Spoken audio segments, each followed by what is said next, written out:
Hi, kwento ko lang. So ngayon, itong mga books na nabili ko online, bibigyan ko siya ng rate, tama ba? Ano ba? Titignan ko pala siya kung okay yung ano, yung quality. Ito, kasi first time ko lang bumili ng mga books online.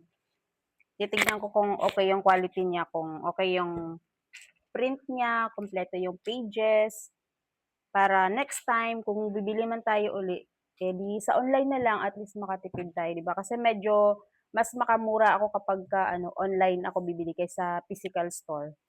So, umpisa na natin. Natanggalan ko na siya ng ano, ng plastic 'to kanina, itong isang libro, pero hindi ko pa natignan. Wow, ganda! Ang ganda ng print. Hindi ko siya maipapakita basta maganda. Ganda. Bango. Maganda. Ito.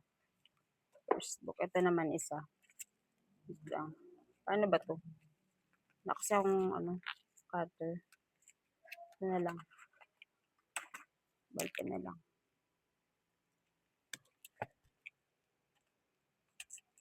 Yan. So, fast forward ko na lang. Ito, ano hindi ko maalala kung ito ba talaga yung na-order ko. Tingnan ko uli dun sa ano ko. Parang hindi ko to siya na-order. Parang ibang book yun.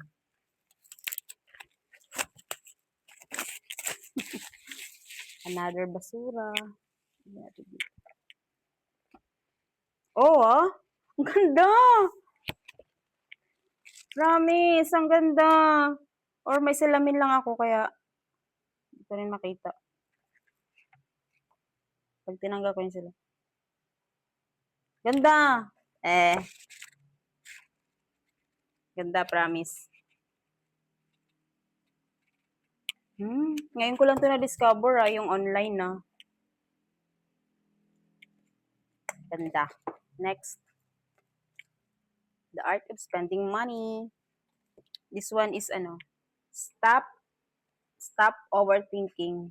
Ito naman ano, 48 Laws of Power. Ito. Dito na tayo sa isa. Ito maganda 'to, eh. Ito yung gusto ko talaga, eh. Ito yung una kong nakita. Tsaka yung 48 ano, Laws of Power.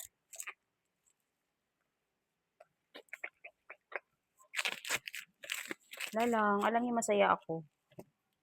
Ito na yung nagpapasaya sa akin. Yung libro. Let's see, let's see. Wow! Walang sinabi. Same na same. Ganda. Ah! Wait lang. Why ganun? Ganun ba talaga? Pero ganda. Isa pa.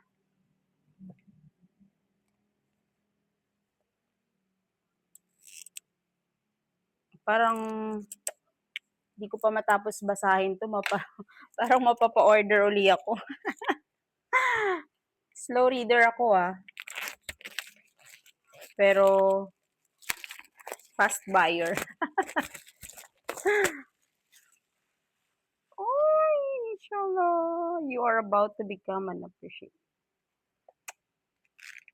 Ganda. Ay, wait lang.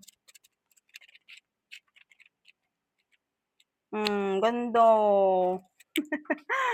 Promise. The last, The Psychology of Money. The Psychology of Money.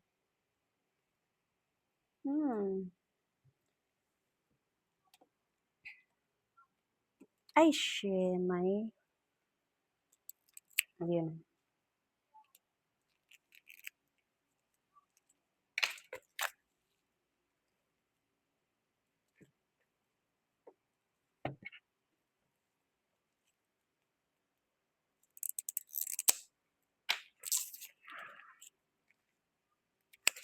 Hirap tanggalin.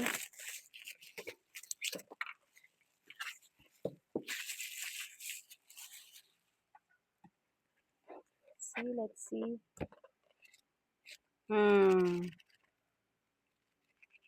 Worth it.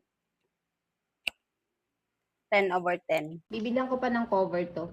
Para naman, hindi siya kawawa. So, yun lang. Bye!